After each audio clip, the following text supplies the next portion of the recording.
Hulk, hot lips, thunder lips, Hollywood, president, whatever it is you want to be known as, I'm talking to you, the man who for 20 years, by the grace of God, has kept me and a lot of other great talent in your shadow. Hogan, make no mistake. When I was in Garden City, Kansas, wrestling Rufus Jones for an hour, you were in Madison Square Garden for all the money. I know it. The world knows it. The difference is I was the world champion and you were a man on fourth before intermission beating the crowd to get a cold beer, pal. I was putting in time. I was with Race, Briscoe, Funk, Kaniski, Sting, Luger. I was with the boys that had to walk the real aisle. You, my friend, were carrying Dolly Parton to the Oscars. God bless you. You were making movies with Stallone. You became a bigger-than-life commodity. And for that, I give you your due. As for being a wrestler, you can't now and never could carry my jockstrap, pal. We had a whole lot of superstars on this stage here tonight. But I want y'all to know one thing. This is my house.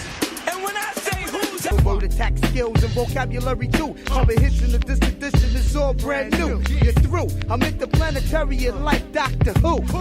So who? Fuck your beef, no relief. I step on stage, girls scream like I'm Keith. Yo, everybody, Ringtime Pro Wrestling coming at you from a special time, Sunday evening, which means Monday morning. You will get a treat in your inbox, a Ringtime Pro Wrestling episode. Why? Because I was tired Friday. I ain't gonna lie to y'all. Keish, I was trying to get home for work Friday, which was a long day of work, and the traffic. Now, where I work in proximity to the new Cobb County Braves stadium. And yes, I call it the Cobb County Braves because they don't play in Atlanta per se no more. Yeah, it's very close. So the traffic from there is always nuts. You mix that in with standard 5 o'clock traffic. Then you mix that in with hurricane traffic because everybody from Florida and South Georgia was going 75 north. Keish, I had no wind. Okay, so it took me like an hour to get to the UPS store to drop off my AT&T box, which AT&T, I still got 2 or 3 more cable boxes I gotta send y'all back because y'all was a clusterfuck. But that's another story for another time that wrestling people don't want to hear about. But yeah, we didn't get to do the show Friday, so we moved some things around. Fortunately, we had an audio form. If you have not checked out Keisha's full Round 1 recap of the Mae Young Classic, please check it out. We have it posted on our page. It's on YouTube, so you can see her melodious face, which you don't get to see all the time. So the radio stars, our video star, we are very proud of this. This is one of our first projects we've done. Keish, did I tell you to say hi to the people yet? Because you did. Okay. All right. Just make sure you were properly introduced. I haven't said hi to the people, but you know what, Keith? It's fine, because you know what I was going to do? I was just going to interject in myself anyway. Okay. Because, of course, that I am a part of the show, so, of course, I have to say something. And I want everybody to know that, you know, we're good here in Atlanta for right now. We are right. And everything is everything until tomorrow morning. So we will see how this goes. Okay. I feel like we're about to be the victim of some more memes. Yeah, pretty much. I got the call today from my daughter's school. They called my wife and called me, which I don't understand how y'all got both numbers and why y'all calling both of us. But still, you only really need to hit one. We got one kid, and y'all call both parents. But that's okay. Get the phone call, and it said they ain't got school tomorrow or Tuesday. Keisha, I'm pretty sure we just gonna get some water. Like, I think it's gonna rain, and it's gonna rain heavy. I think we're just gonna get some water. If it's that bad, like, I don't think they know what this storm is going to do. And it's reduced to a Category 2 right now. Look, I ain't trying to minimize what's going on. I'm just saying, where I am, where I sit like 4 hours inland, I ain't really worried about a hurricane or tropical storm. That being said, Keisha. Yes. Oh my God, these people gonna be in the way tomorrow. What we gonna do? And ain't no water. Ain't no bottled water nowhere. I'm gonna tell you what I'm not gonna do. I'm not gonna be driving around. I'm not gonna be Ubering, and I'm not gonna be going anywhere past Cobb's Park because I just don't have time for it tomorrow, Keith. I don't. Okay. I thought you did the other thing, or do you do both? To my list, yes, I do both. Okay. I am one of those that does both. So. Okay, so I would not be doing any of that tomorrow though because so whichever one cracking, not that that's what you drive. Mm-hmm. Yeah, but I'm not doing any of that tomorrow, so it don't even matter. Oh, I went by Walmart today, and the parking lot was full from the front to the back. Now I have never in my life seen that before, never in my life, and I'm pretty sure if you walked in there, there's still only like 3 lanes open. So I was like, you know what, I'm not getting nothing out of Walmart today. Okay. Not even a little bit. Non-wrestling question, and I don't know if you know this, but you of that age group that know people who do this professionally. If I don't, Uber and Lyft and stuff like that, right? Yeah. Like I know some people who like that's just like their job. They said, "Fuck going to work. I'm gonna be the Uber man." Now, don't get me wrong. Some people are good at it because they got bits in the back seat for you and all kinds of shit. Yeah. I have a friend from college who he graduated the same time. I mean, the same time I did, like we both graduated in the same semester and year. He went and got a corporate job after he graduated. Like he was wearing a suit and tie every day. He was working behind a desk or a cubicle or whatever, right? Like, he was, like, legit, like, what everybody had pictured themselves to be after college. All he does now is he does Uber, Lyft, Postmates, and I think, like, Uber Eats or something like that. That's all he does for money. He has his own place, he pays his own bill, all that kind of stuff. Like, that's all he literally does for his money. He does not do anything else. So, yeah. There are people out there that do this as a full-time job, like literally. Just do this as a full-time job, and they put in all kinds of extra effort. I got into a Lyft one day that had small bottles of water and mints and candy and, like, hand wipes, Kleenex, like, literally. I mean, said, people keep all this stuff in their car, like. That sounds like an Uber after a walk of instead of a walk of shame, it's like an Uber of shame. But that's another story for another time. Much. So if Uber buys me a car, can I still drive for Lyft, or is that like a violation? No, I don't know how that works.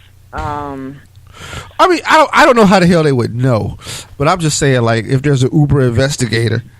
Look, I can't say this stuff with a straight face, so I'm gonna leave it alone. In all honesty, I don't know how they would know either. But the thing is, when you lease a car from Uber, what happens is they take however much the payment is, and they'll divide it throughout your checks for each week, and then they'll take a certain amount out of that for your car. So. You're still leasing it, but that's pretty much how it goes. It's easy, though. It's way easier to get out of leasing a car with Uber than a regular car because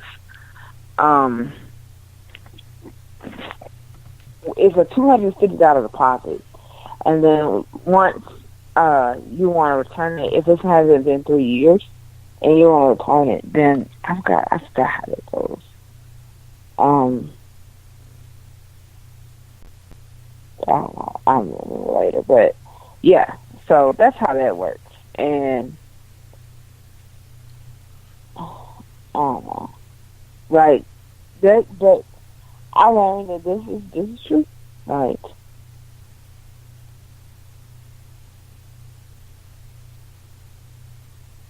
I don't know what it is about it, but working these services is just, it's different. And I can honestly tell you that it's different. But I don't know how. That's a little much for me. That's a little bit too much responsibility in life or something that, I mean, well, it's not, I'm not going to say that. To me, it's just a little bit much. I mean, I've done it before, but at the same time, I wasn't employed at the time. So, that's what was the difference. That was different. But now I'm just kind of like, nah. Not at all. Right. So. Yeah, just something I want to talk about. Because I just, be interested in that kind of stuff. And, hey, man, America want to know, right? So before we get to stay rocking and rolling for Hot and Heavy, I want to shout out the Black Podcasters United Facebook group. Just as a band of brothers and sisters, working together, helping each other out in this world of podcasting is always fun. And just, I've learned to appreciate people a little bit more. With that being said, Keish. Yeah. We're going to open this like we did last week. Mae Young Classic. Let me clear the throat. The official correspondent for Ring Time Pro Wrestling, Keisha Holt. What went down at Mae Young this week? Okay, so this week we had the next 4 episodes of the Classic actually report on the network, and I'm not okay. So when I did the first round recap last week, it was just the first round, and that was it. Well, this time it's not going to be just the first round. It's going to go Sweet 16, Elite 8, Final 4, and then you'll get to know how these two wonderful ladies ended up being in the finals. Now, as I mentioned at the beginning of the show, Kairi Sane and Shayna Baszler. Wait, I don't think I mentioned that yet, but I'm gonna go ahead and mention it now. Kairi Sane and Shayna Baszler are going to be in the finals live from Las Vegas on September 12th, which is Tuesday. I'm not sure at the time in which which it's going to be, but when I do my full recap, my extra full recap, then I will give that as well. So please be on the lookout for that. It will be out before Tuesday night. If not, it'll be there. It will be there for you to see by the end of the week. It will definitely have every single opinion that I have, every single match of this tournament. But these are some hard-hitting women. I'm just going to run through the results of the Sweet 16. So Abby Reyes defeated Rachel Evers. Piper Niven defeated Serena Deeb. Mercedes Martinez, which has I honestly say has become one of my favorites in this tournament. She took her victory over Princessa Soye. I can't ever pronounce that right. I swear I can't. Neil Princessa. Yeah, you know what? I'm just gonna call her that because it's. I'm telling you, Keith, that is difficult for me. I don't know about others, but it's difficult for me. Kairi Sane took her victory over Bianca Belair. Now that match was very interesting, and Keith was talking about this. Yeah, a pre-show. Yeah, I was kind of confused because I was like, and I didn't know how to feel about this, right? And I say I don't know how to feel of it because if y'all listen to this show, hey man, I am very protective of black people. Right. I'm very protective for our presentation and how we are presented, and sometimes overly critical. I know I have to learn to let other black people be free and be themselves and enjoy themselves without me like accusing them of any negligence towards the overall community. That being said, I watched this sister whoop a chick with a braid. And I don't know how I feel about that. Well, I'm gonna tell you how I feel about it. Okay. Bianca Belair's braid to me is like a trademark for her. You know, every wrestler has that little niche about them that makes them kind of unique. I think her braid is something that makes her kind of unique. But not only that, it's her. So, excuse me. It's her. So it's not like if she uses it, it's not the equivalent of like using a belt or something like that. And so it's easier to get away with. But at the same time, the braid is something really weird for me because it's like, oh my God, who did this? You know? Normally when you see a braid like that, it's a style that goes with it, but this is not the case. So,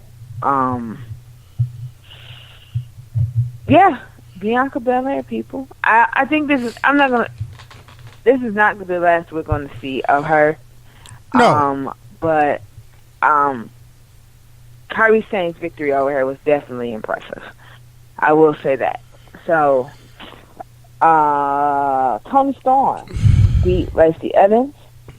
Shayna Baszler beat Mae Young. I know here's my thing about Shayna Baszler.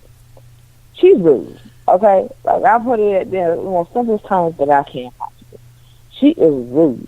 But at the same time, she can't be that bad, you know? But it is what it is. No, she's rude as fuck. Yeah, she's rude. Oh, interesting thing about this particular match.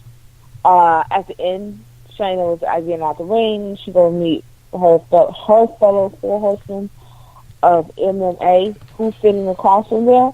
The four horsemen women of the WWE minus Sasha Banks because she was on a live tour at the time. So yeah. About these women staring each other down like they're going to smack each other. This is going to be very interesting. But I'll get to that later. Dakota Kai took her victory over Rhea Ripley. And the last match of the Sweet 16, Candice LeRae, Mrs. Johnny Gargano herself, took her victory over Nicole Savoy, the Suplex Queen. Now, the crazy part about Nicole's loss was that, of course, it was a size difference and an advantage for her, but Candice fought her heart out, man. Candice fought her heart out, and her Mrs. LeRae's Wild Ride is a very unique move that I haven't really seen before, but at the same time, it's pretty awesome. So that's round two. That was round two, and then of course the quarterfinals. Mercedes Martinez defeated Abby Leah. Shayna Baszler defeated Candice LeRae. Now, what was funny about this match was Candice fought her heart out. Then there was times where she outpowered Shayna, but when Shayna finally got her in her chokehold, she would not let go until she was almost blacked out. And the bell had already won. So I'm sitting here waiting for like a disqualification because I'm thinking, like, really? But there is all this misunderstanding, and it is what it is. Okay, so Toni Storm defeated Piper Niven. Now, the thing about that match itself was Tony's surprise suplex off the top rope and her hitting her with the leg drop. Yeah. It was pretty great. It was pretty gracious. Yeah, I would say this. I think Piper has star written all over her. She does. And I definitely agree with that. Her and Tony both became favorites of mine during this during the tournament as well. They fought with such finesse. Like, it's absolutely ridiculous. But I know that I have a great feeling that you're not going to see of Piper Niven. And Kairi Sane defeated Dakota Kai. All four of these women went on into the semifinal matches. Okay? Now, Right. Shayna Baszler had to face Mercedes Martinez. Here's the thing about that match. Mercedes Martinez was one of Shayna Baszler's first teachers in wrestling. Like, she helped her get her stuff together as far as wrestling goes. She taught her moves, she taught her timing, she taught her everything. I wouldn't say she taught her everything that she knows in the ring, but she pretty much taught her a lot. They were partnered up together when they were in, they were still, they were, so Shayna would be the student. Mercedes is the teacher in this situation. This was the only time during the entire tournament where Shayna actually shipped on Shayna. Every single female of all 32 competitors did this except her. She was the only one that didn't shake hands in every single match up until the semifinal match. And the funny thing about it is, she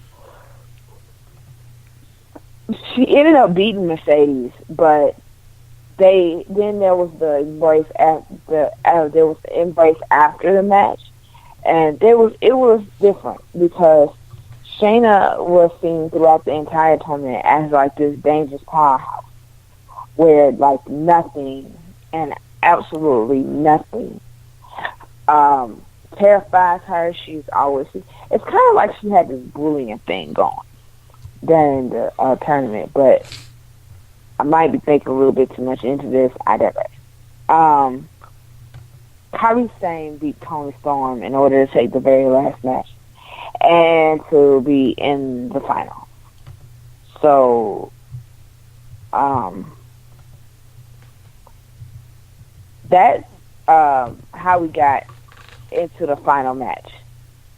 So, Kairi Sane is going to face Shayna Baszler on the 12th in Las Vegas, live on the WWE Network. Now, Keith, I'm going to ask you, because you normally ask me in these situations, which one, who do I think is going to win and why? This time, it's going to be me. So, I want to know who you think is going to be the winner of this entire tournament now, and your reasoning. Okay. As vicious as I think Baszler is, it's kind of hard, right? Because I can make cases for both of them, right? Also, with Shayna being one of the four horsewomen, her winning, I think, would add credence to that group if you want to do something down the line. Because then it's like, okay, I got Ronda. Ronda's already a rock star. You don't really have to explain her.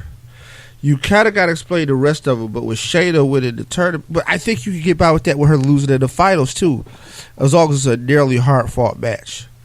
With Sane, I can make a star. This is probably why I would pick Kairi Sane. You got to think about it.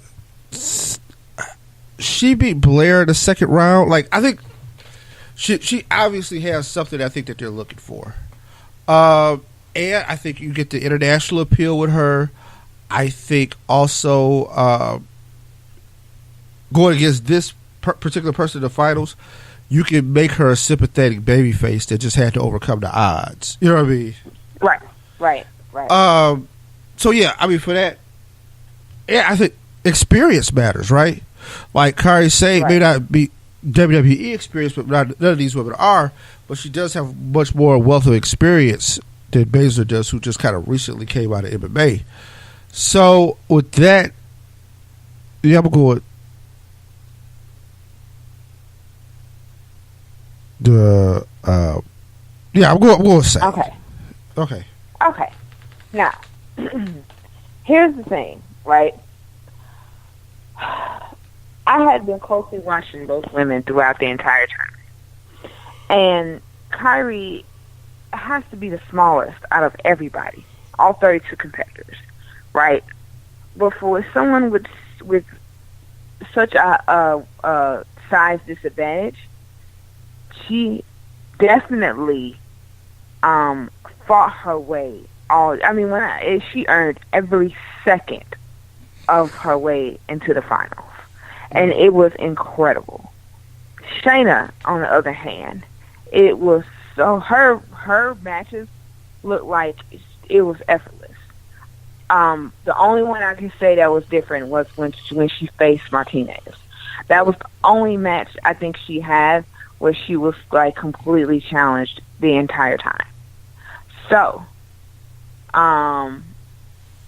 it was absolutely ridiculous, okay, that these two women ended up together in the finals, but at the same time, I'm glad that it was them two, because it definitely will open doors for the both of them, but, I mean, it showed that all of their competitiveness in the ring has paid off. Right. Shayna's dangerous. Shayna's dangerous in a way, not like you might get hurt with her dangerous, but at the same time, it's kind of like along those lines. She's dangerous, but she's just about business. So I think there's a vast difference in between the two, and that's why it helped shape her character, who she is. Kyrie is very happy. You know, it's like she's kind of go-lucky, but at the same time, being in that ring puts her at 100 fast. And she knows what to do in that ring when it comes to your wrestling style, when it comes to time you put into the gym, the time you went out. Yeah, that was her. So, my pick as the winner of the tournament is actually Shayna Baszler herself. Right. I actually thought about this earlier, and I thought to myself, like, okay, well, maybe Kyrie will take it all, and it will be because of I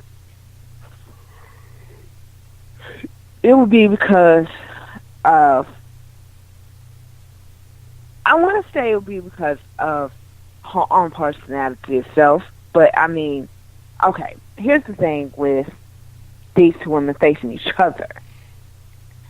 You have the smallest woman in the tournament facing the most dangerous woman in the tournament. Now, this match is going to be unique in that aspect alone. So it's going to get really, I want to say it's going to be a lot of submission holds, and it's going to be a lot of, it's going to be some high-flying stuff, but not too much. I know that Kyrie took a huge face plant to the ramp when she faced Tony. So I know that there won't be too many dives off the top rope onto the floor and everything. Like, that's just not going to happen with Shayna. Shayna is going to definitely, I think, keep her in a box, in a ring in itself, and then when she's ready, she's just going to go ahead and she's going to pretty much get the job done. I think that it will serve as great publicity for the network itself, and I think that this is going to be the tournament itself has been phenomenal. I have loved it from every second. My favorite matches were actually in the semifinal. Please look out for a lot of the ladies to be integrated into NXT sometime in the very near future, because of course that's how it happened in my mind with the Cruiserweight Classic, United Kingdom Classic, Mae Young Classic. To me, it just won't be any different. But yeah, Shayna Baszler. she's going to take her toughness. They're going to bring on Rhonda and the other two, and then next thing you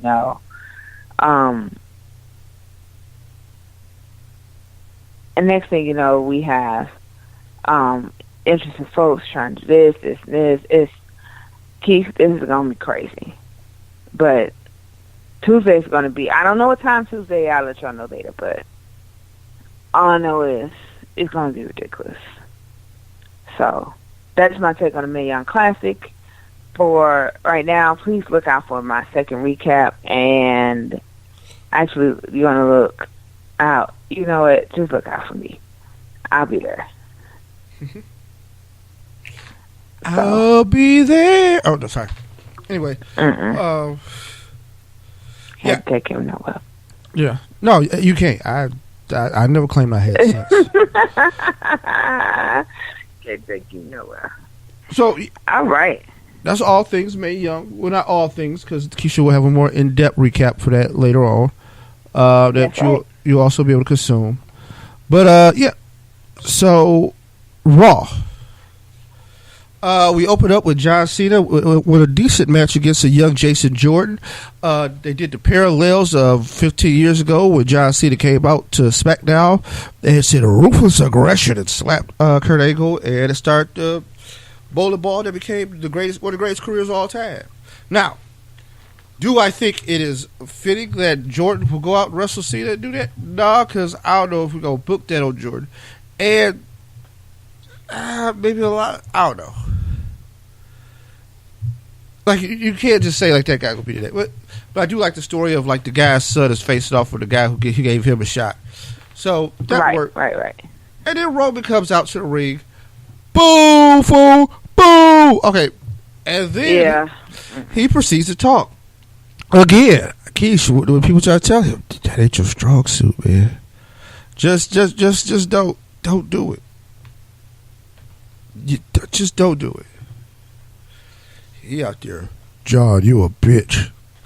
Hey, man, ain't we supposed to be past that? That's like an attitude era problem. Right? I thought my wrestling was past that. Right. I was like, come on, Roman, for real? This is what you're doing? Okay. He can't cut a promo. Yeah, it's awful. Like, I've seen people that couldn't really, like, get it together. Eventually they got it together. It's ridiculous. Like, Roman, get all of your shit and just leave. Just leave. Like, why do you want to keep dealing with all of that?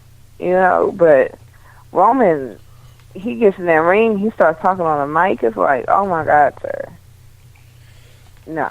Yeah, one thing I like, though, is they're getting through this without them touching each other. Even though Roman called himself calling John out this week, I like that they're getting to it without them being physical, which basically to me devalues the pay-per-view match when it actually happens. So, I appreciate that. Sheamus and Cesaro defeat Rhyno and Heath Slater in basically a tag team job. The Miz, IC champ, defeated Jeff Hardy, Keish. Now, I will say this. I guess the Miz Taraj had to leave and Matt Hardy had to leave. Marie stayed, and, you know. Mm-hmm. The match was pretty clean, though, for the most part. Like, I can't say the thing she did to cost Jeff the match. I mean, it was almost fairly a clean win. Too bad Jeff Hardy, like one of the most popular superstars of all time, future Hall of Famer, wrestling the Miz, couldn't happen at a pay-per-view. I thought that would be better for everybody with the title on the line.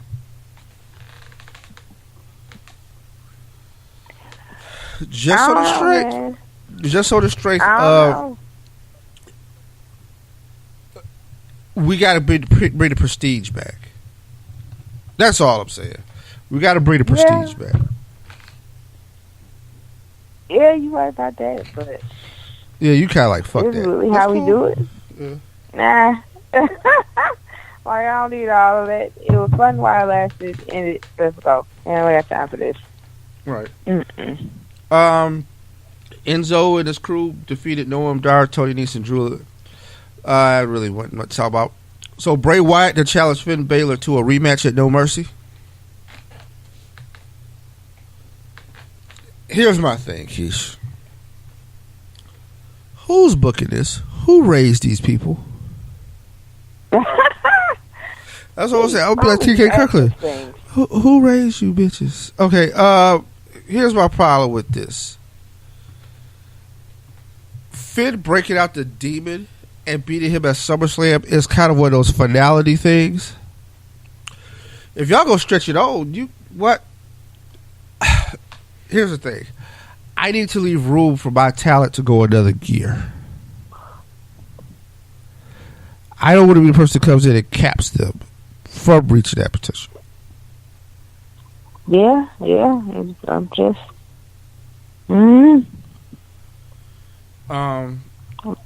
So I'm just saying, I just think it'd been better if they had a straight match at SummerSlam.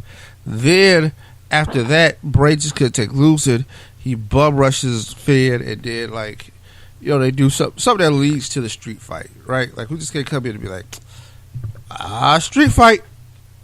You know what I mean? And that's what they did. Like that's why the demon was brought out and all that. Like this is a big. That's a final stage. That's a final destination kind of thing, right? Or am I tripping? But that happened. Nia Jax and Emma defeated Alexa Bliss and Sasha Banks. Now, caveat to this match. Both of them want to be in a world title match. So they just in the fatal 4-way. So they got together, made it work. But yeah, Nia and Emma, Kurt Angle told them if they beat that team, they would get it. They would make that match fit a 4-way for the women's title. So Alexa Bliss went from a 50-50 chance of retaining her title to a 25% chance. Because having those extra people you don't got to get pinned can get real ugly real quick. Real quick. So, that happens. Dean Ambrose and Seth Rollins were scouting, and then they had a match. They had to beat Karl Anderson and Luke Gallows. But the main event is the main attraction of Raw, Keish. Braun Strowman versus Big Show in a steel cage match. Now, if you would have told me about this match 8 months ago, I would have said, this is the stupidest shit I've ever heard. Since the lead Big Show has been around again, and Braun is just no joke, right? How are they gonna make this work? Because neither one of these dudes climbing out. That shit is a wrap. So you gotta make enough money to live and function and be able to buy yourself an in and out of town. So crazy. You're right about that, and you used the right word for it. Absolutely ridiculous. I just don't even know what else to say about it. So. Yeah, some signs though, I think across the borders. But it's all good. Braun defeated Big Show. After the match was the big story because he put Big Show through a cage and the cage broke.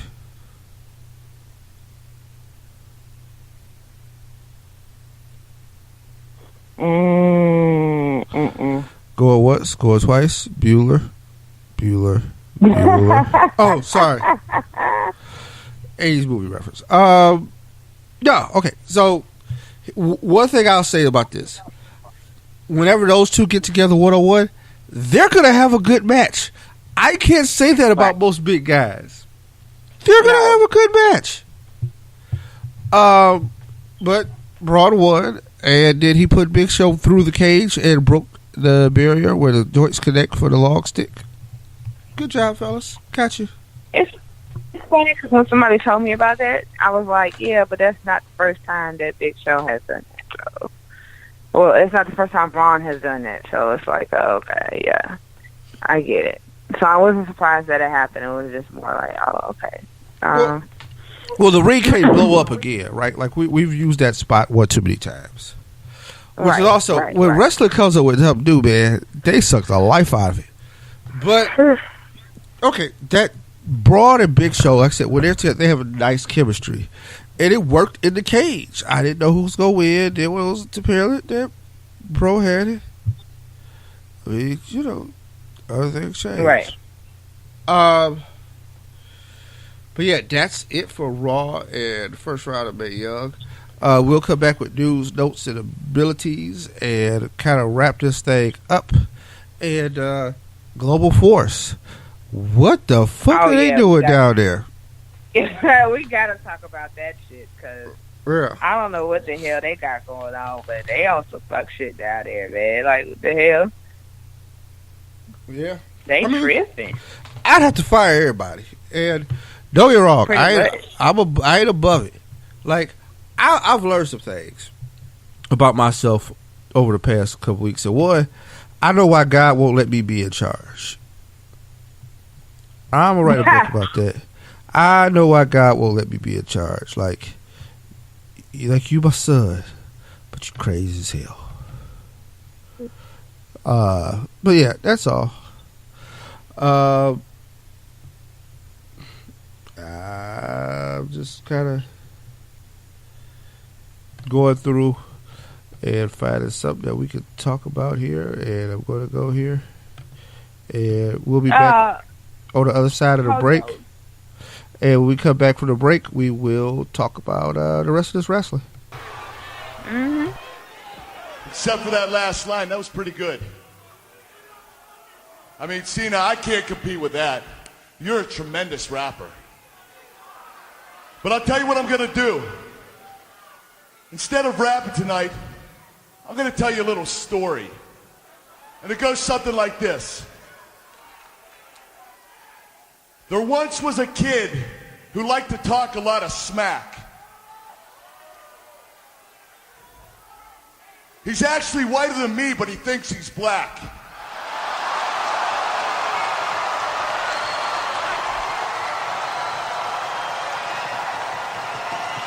And the kid thinks that he's the king of talking trash.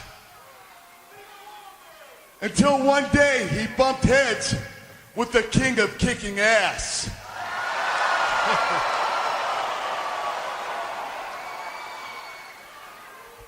He had a secret weapon.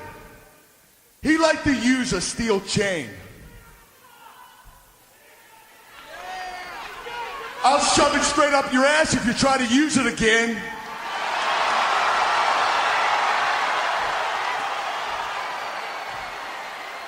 He can't run.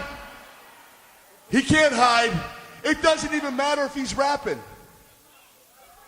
Because of No Mercy, when I get my hands on him, his bitch ass will be tapping.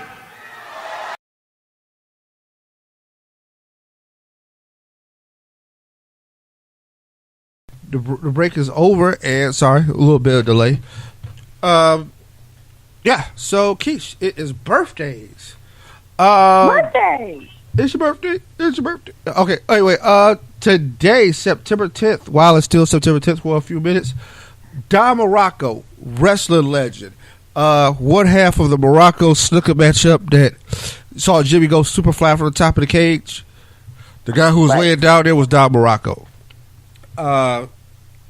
You know, talented guy, very popular in the WWE, also in the Pacific places in West Coast wrestling territories. But yeah, Don Morocco, happy birthday. Don Morocco was born in 1949. Yeah, man. That means Don Morocco was damn near 70. All right. Matt Morgan celebrates a birthday. You may remember Matt Morgan from his time at TNA or a brief stint in WWE. 7-foot guy with abs who they just couldn't figure out a way to find something to make work for him. But yeah, Matt Morgan. Matt Morgan turns 41. September 11th, Keish. A very defining day in U.S. history. New York has saw a tragedy that happened about 16 years ago. But You know what New York also has that was brought to them on September 11th? What is it? The advocate for the rated defending Universal Champion, Brock Lesnar. Yes. Paul Heyman. You mean to tell? Paul E. You Dangerously. mean to tell me he was born on September 11th? I mean, granted, of course he came before the big tragedy, but still. Yeah. Born on September 11th. Cool. Mr. EC freaking W. Born on September 11th. That's crazy. Yeah, so that happened. All right. Keish, news. It is the news. Bring me good news. I got good news. Keish, do you realize Christmas and New Year's Eve fall on Mondays this year? I did not realize that at all. But I'm glad you said something, because I was not aware. Yeah, I usually know this kind of stuff because in plotting for the holidays, I usually count my direct deposit up to those weeks and figure out where it's going. So it's like, hey, on Thursday, I know where to be. Right. Yeah, so Raw and SmackDown both will air live on both of those days. Wow. Yep. It's going down. No. Honestly, This is crazy. I see it big on Christmas. New Year's, not so much, Keish, because people celebrate the day, and to me, the day ain't shit. Like, it's the first day of a new year. I give a fuck. Now, I'm sorry, I'm getting a little angry. I hope this don't hurt any future attempts at sponsorship or me trying to get a radio job. But yeah, man, I don't give a fuck about that. Stop it. No, because that sounded so sincere, didn't it? But no, trying to get myself back together. Let me hush. But yeah, New Year's, I don't really care, man. It's the pop they pop about New Year's happens the night before, right? And after 12 o'clock, exactly. That ain't even interesting. After everybody be like 1, 2, 3, Happy New Year, and they keep partying, I'm like, it's time to go. I think that's all we came for. But I digress. Yeah, so that's just something new. Cody Rhodes presented the Ring of Honor Championship. And Keish, it's a ring. It's the Ring of Honor. Really? Yes. Cody will be the last one to wear the ROH title belt. Apparently now you will get the ring. Wait a minute. So instead of there being an actual belt, now the championship will be an actual ring? Yes, the Ring of Honor. Am I understanding that correct? Okay. So when you win the title, right, what do? You snatch the ring off of your opponent's hand and put it on? Like, I'm not understanding how this works. Well, technically, he should not be wearing a ring during the match. So, yeah, but you got to come to the ring with the ring and have it in the little case. And, hey, man, if he lose, got to hand it over. Now, could it still be used as a prop? Like somebody got a stunt ring or something like that, then they put it on their finger and they punch the dude in the face and he goes out, and you know what I mean? Right. Way to get some heat. Or I don't know. Here's the thing. It's one of the first new ideas in a long time in wrestling. Right. Like this is brand new and different. I mean, very, very different.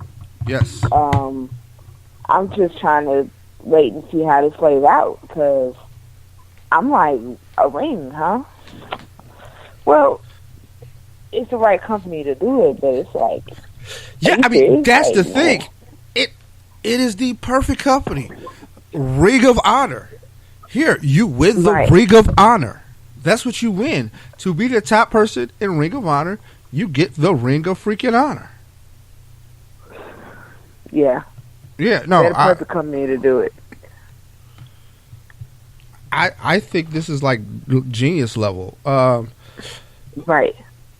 Next up, while we're talking,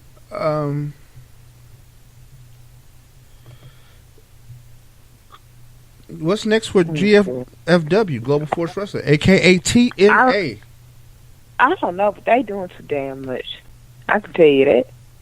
Like, I don't know what the hell. Who, you know what, Keith? I think half the staff, at least half the staff, needs to be fired. I don't know what the hell they doing around there, but they need to get that together. They do. They need to get it all the way together. Here's the thing. Right now, the future remains uncertain right now over at Global Force. Now, there was an article written in Sports Illustrated, and Jeff Jarrett is out at Global Force, and it is hemorrhaging funds, and the future is in balance. To the point, the merger, I don't even know if it's 100% gone through yet. And if they hemorrhaging funds, who the hell is paying it? Anthem Sports may be having a little buyer's remorse. But yeah, Jeff Jarrett is out as the chief creative officer at Global Force. And Global Force released a statement that Jarrett needs to focus on personal issues. We asked for clarification on his status. And the parent company, Anthem, declined comment. Which, you know, word on the street, Anthem may be looking to try to sell.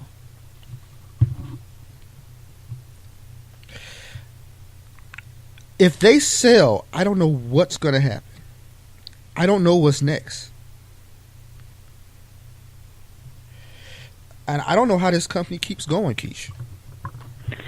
I mean, I don't either. I really don't. Like, I really, in all honesty, question every week, like, how in the hell are y'all still running? Like, for real.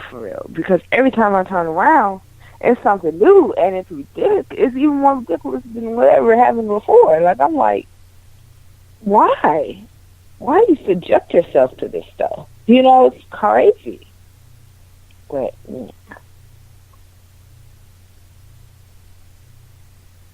I don't think that they're going to make it by the end of to the end of the year. I really don't.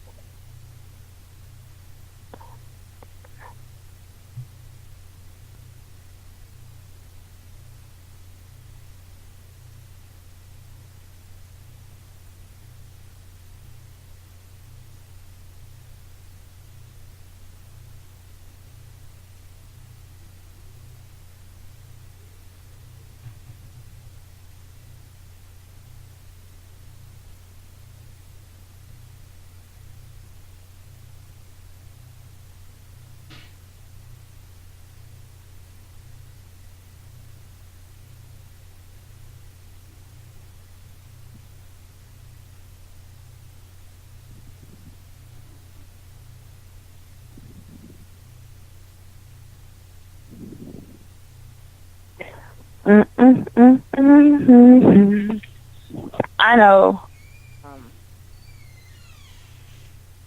What else is there? Are we done with the news? Like, I think that, let's see. Keith, what's up with Davey Richards leaving to go forced to become an EMT?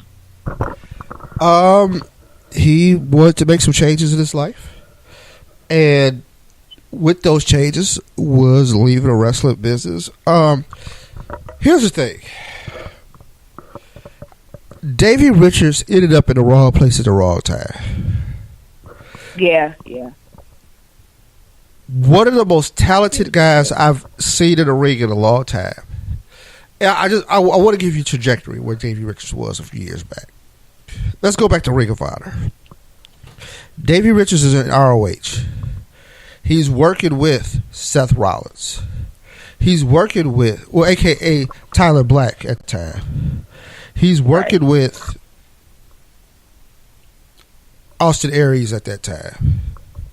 So he's working with these different guys. He's working at top. Aries goes on, does his thing. Tyler goes on and does his thing.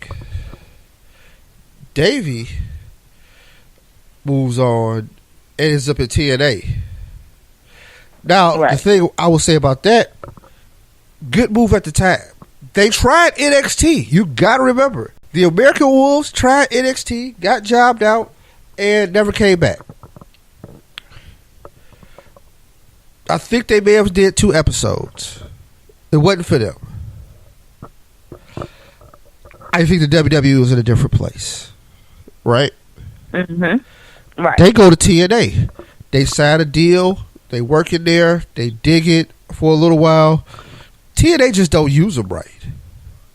They use them right for a little while. Then, I mean, the creative dysfunction that was still the Dixie Carter administration in TNA was what it was.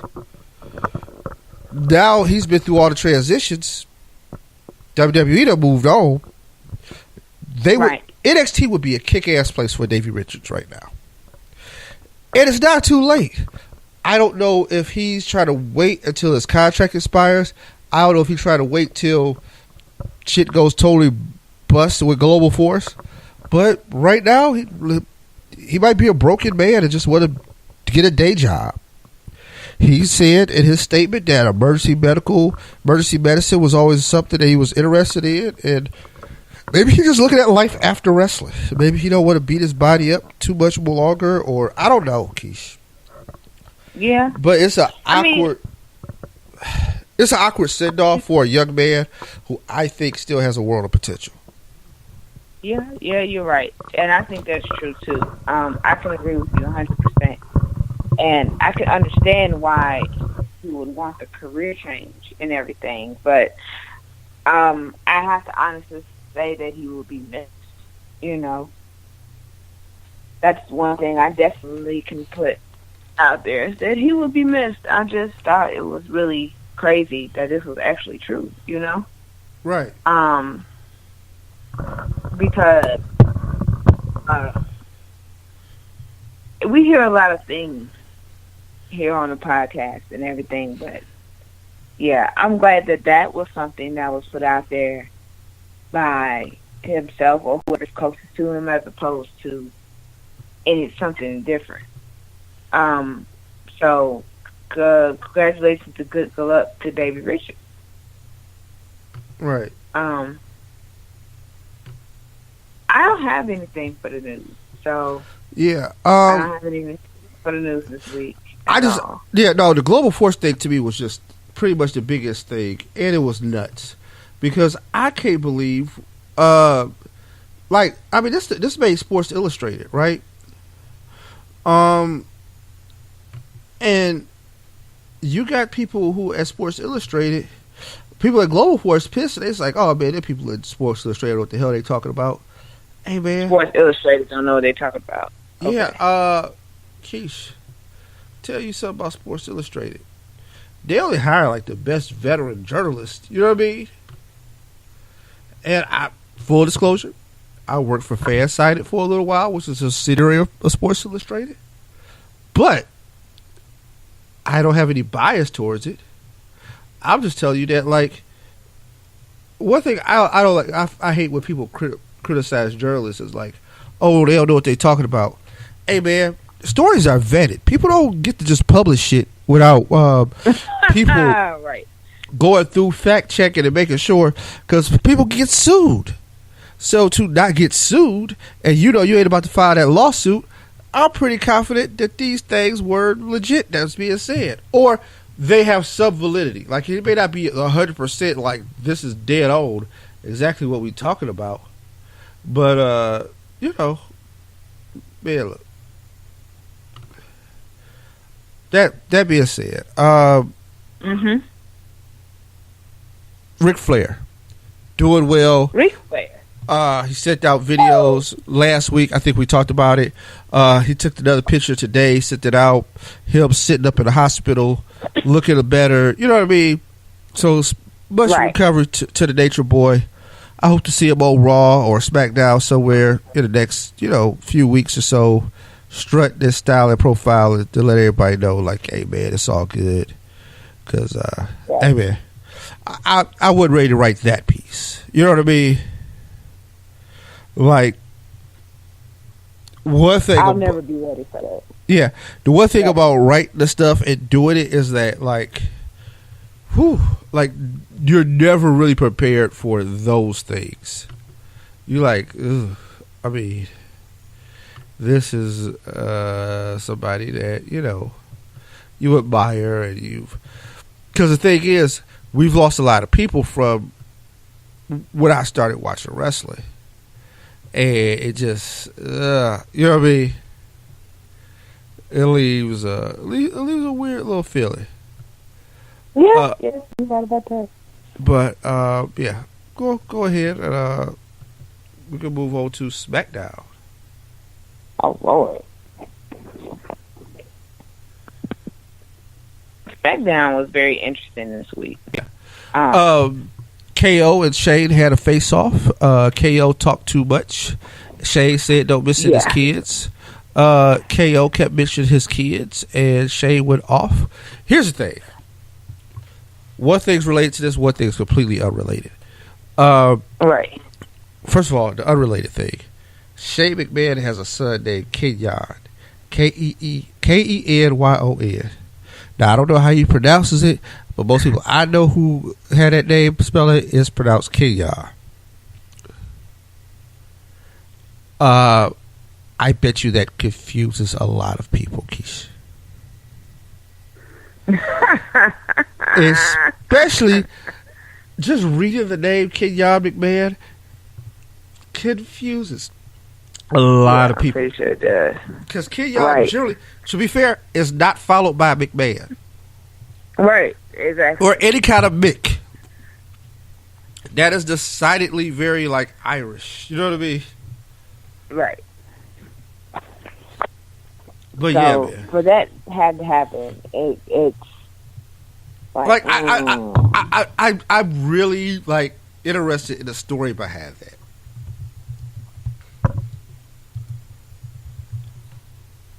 That's all. And yeah, they call him Kenny Jess McMahon, but his government is Kenyon.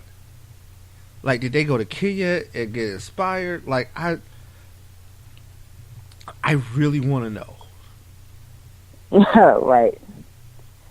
I don't understand how that thought process happened with that name. Like, what the fuck were you thinking, sir? Like, what were y'all going through? I don't know. All I know is that he told KO stop mentioning his kids. Like, stop talking about my children, sir. Like, really, for real. Mm-mm. Yeah. So, yeah. I'm not gonna lie. If I was Shane, I probably would have did the same thing. Right, without hesitation. Just saying. yeah. So, that happened. Shane beat the hell out of KO. Now, we know this was coming, right? We knew this was coming for about 2 months. Their interactions, everything is leading up. This is what I would tell you about good booking and good writing. You can know it's coming, but it still felt good. Like, it had a real feel to it. One, KO kept pushing it over the limit. He went to some shit that, like, I know we fucking around, but if you say something like that again, I'm gonna fuck you up. Hey man, your kids would have been better off if you died in a helicopter crash. Tell you something. I don't care if it's scripted or not. You can't run that by me and then still out in public say that to me in my face, and I think I'm not gonna try to whoop your ass. So they set the stage for it to be nice. Now the show goes on. Shane is suspended for his actions by the board. Right. Which I will find interesting because, you know, Vince coming to SmackDown next week. This gonna get interesting. And one thing I like about Vince now, they don't overuse him. Like, pulling Vince out now is a specialty. Like, it's big shit if Vince got to show up. Like, it's on and cracking. Which, you don't know how this is going to break. Because it involves his son. And Dave have had all kinds of relationships as far as television characters. So, next week gonna be an interesting SmackDown. Natalya defeated Carmella. James Ellsworth almost ruined Carmella's Money in the Bank cash in. And so we were supposed to be sympathetic towards James Ellsworth after Carmella went off of him after the match. Like, was we supposed to care about James Ellsworth after this? Because I didn't.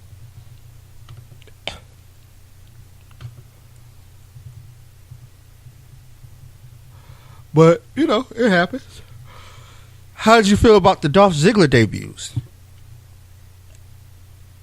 Or re-debuts, or the multiple Dolph Ziggler gimmicks? Because I couldn't buy into that. That was a little weird. I thought Ziggs just, I don't know. I think they grasping at straws with Ziggs. And it's a damn shame. The talent level of that man, I think they should be able to find better stuff for him. So, you know. That being said, I mean, they still, for some reason, have it. Don't know what's going down with that. Don't know. Not at all. Not even a little bit. Mm-mm.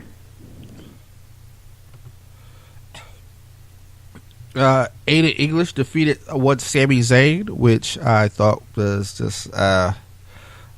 you know what? Here's the funny thing about Zayn. Jeez. I was a big El Generico fan at ROH. I can't stand Sami Zayn. Can't stand him. Not at all. But I don't understand why, Keith. Like, I really don't. I love Sami. I liked him like 6 months ago. But after a while, he just became fucking annoying. Like, some of his promos, especially like with other people that he talking to, I'm like, you getting on my nerves. I ain't even there and I want to punch you. I mean, it's not that he's a bad guy. He just seems annoying. Baron Corbin defeated Ty Dillinger. I guess we're going to try to push Baron Corbin again. Or we're bored and we just don't know what to do. And, hey man, beating up Ty Dillinger doesn't seem like a bad idea sometimes. Right. I don't know. Like, I never know what they're doing with Ty Dillinger. I never can pinpoint it. You know what? It's crazy because Ty just needed, I don't know what it is with Ty. Like, I love him to death, and I really want more for him, but I don't know what... You're right. Knowing what to do with him becomes the biggest challenge, because when it comes to where to place him, how to push him, it's like, how do you even go about this route? You know what I'm saying? Because he's an awesome wrestler. I think he has an awesome personality, and I think, and all of that. But like, when it comes to actually like making him a star, it's kind of like, all right. And now what? I don't know. You're right. It's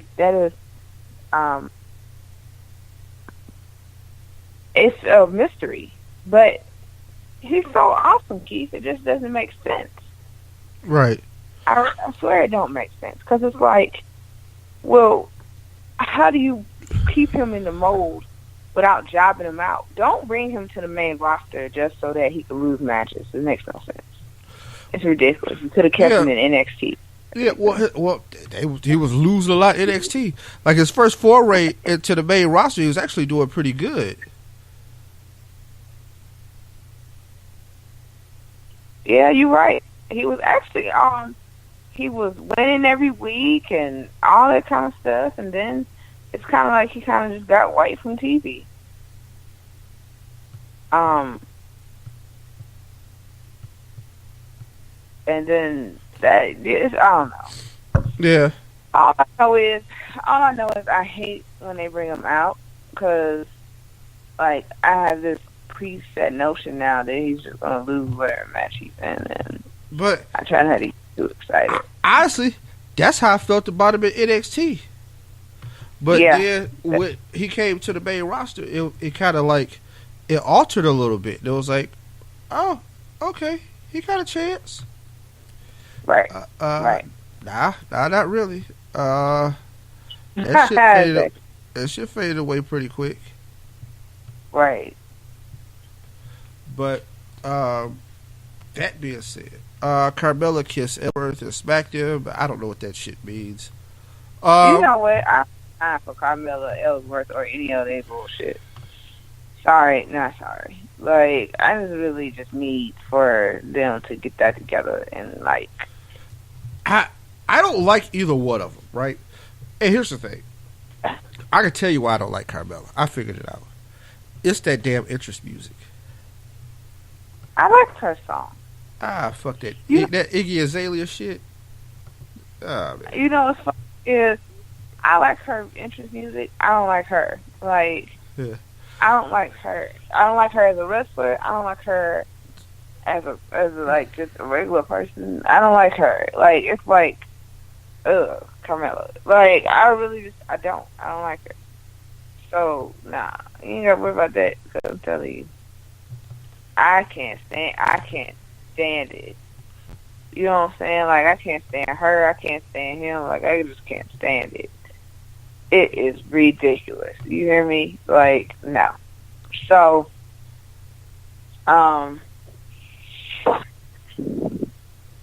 just know when it comes to her and, like, stuff like that, you ain't good. Yeah, not that interested, right? So main event, Shinsuke Nakamura, Randy Orton. Winner gets a shot at the world title that's currently held by Jinder Mahal. I guess it's at the next pay-per-view, which Raw has No Mercy in the end of September. October, SmackDown has their pay-per-view about 2 weeks later, actually. I can tell you what the next SmackDown pay-per-view is. I want to say Hell in a Cell, but I'm not sure. I think it is. I think you're right. So I don't, but you know, that's neither here nor there, because that's, well, I'm guessing they will be gearing up for that now. Yeah, no, that's where we are. Hell in a Cell, live in Detroit in Little Caesars Arena. This is gonna be So are they open in Little Caesars Arena? Because the Pistons ain't playing yet. So yeah, the Red Wings ain't playing yet. Matter of fact, they opened September 5th. This is the arena that basically took away Joe Louis and the Palace. Both of them are not really functioning anymore because the Pistons and the Red Wings are going to share this facility. Wow, in the downtown facility. Wow. So yeah, I don't know how many events they've had so far, but yeah, WWE is going down in Detroit. This is where it's kind of like. Matter of fact, I can tell you what's happened. Kid Rock did like 5 days straight there, which I don't care. And if I would have known that, I could have made Kid Rock go missing. Paul McCartney going to do 2 days in the beginning of October. Holy shit! Magic Dragon, Fall Out Boys, Janet Jackson's coming October 29th. That's going to be cool. The Eagles, October 27th, which I really ain't down to see the current version of the Eagles. And I mean, I think the Eagles are one of the great American rock bands. But you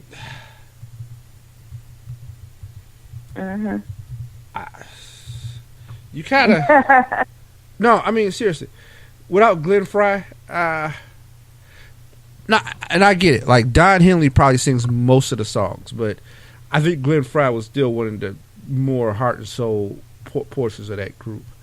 And like once that happened, the weekend is coming. Guns N' Roses is doing November 2nd.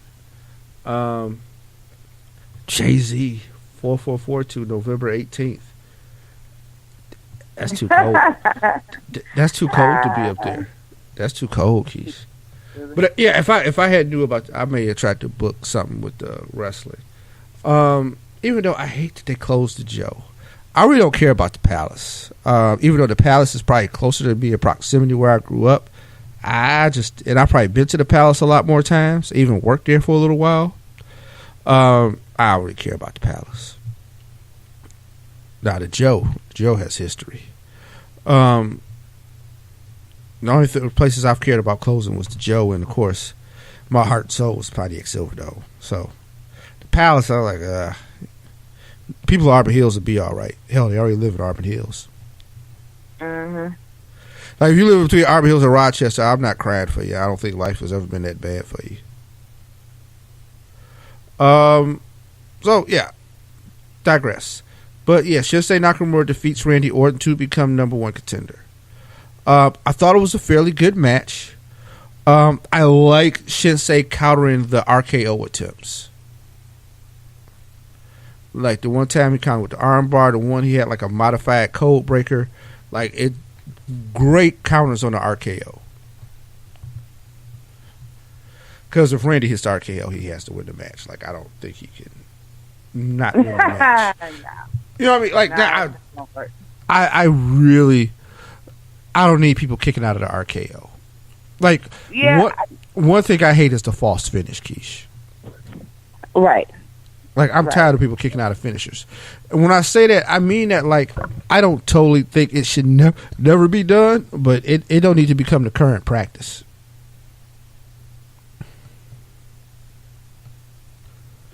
I mean, that's just how it is. Yeah. So, yeah, like you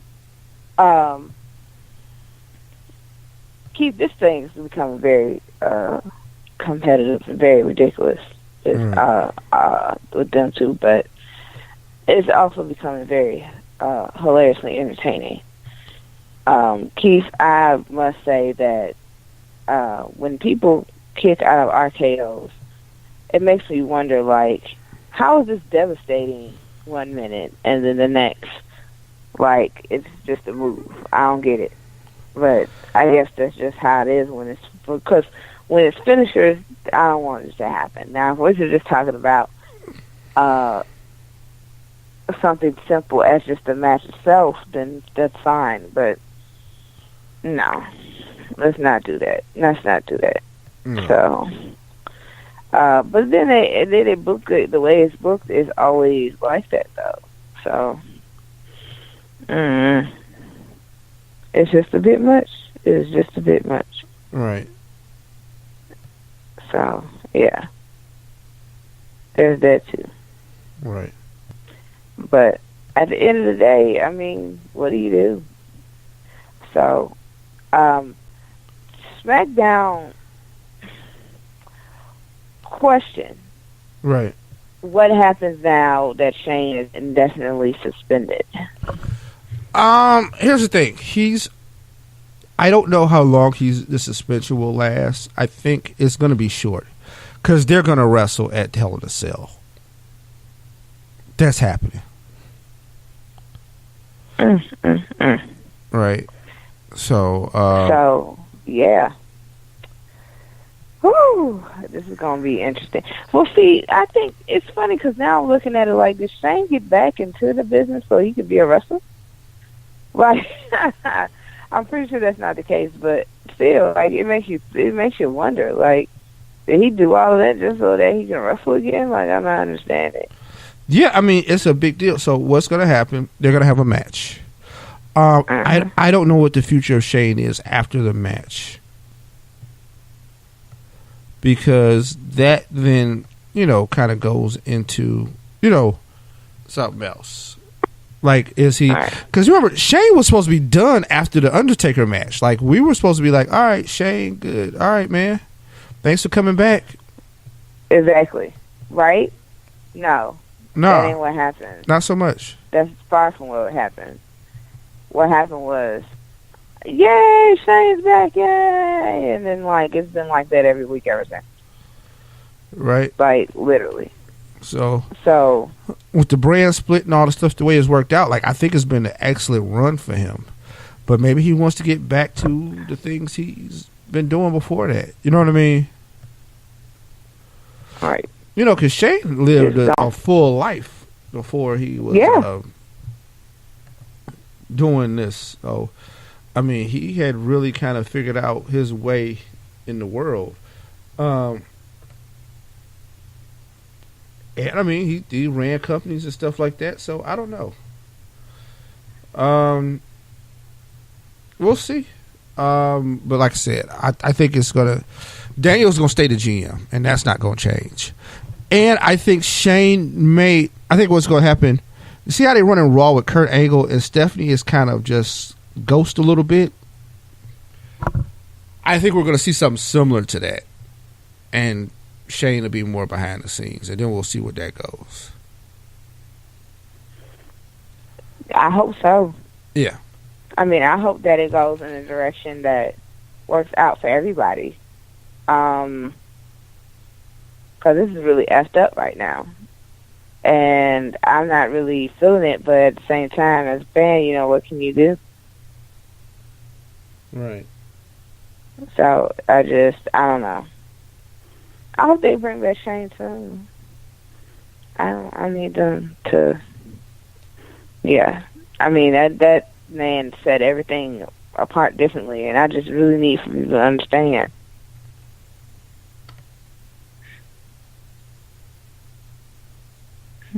All right. Well, with that being said, Keish, I think we're done. All right. And I just watched the Mae Young Classic on Tuesday. I don't know. I gotta double check the time on that because, of course, Tuesdays is SmackDown on 205 Live. So I don't know if they're gonna do it after 205 Live or what. Like, I'm not sure about that. But as soon as I get the message, I'll pass it on to everybody on my Facebook and Twitter and all that kind of stuff. So, and when I do the full recap, I definitely will mention it there. Right. But that's all I wanted to add at the end. We love y'all. Right. And we'll be back Friday and with a full show. So, and also be on the lookout for Keisha's next video recap because that's going down the pike too.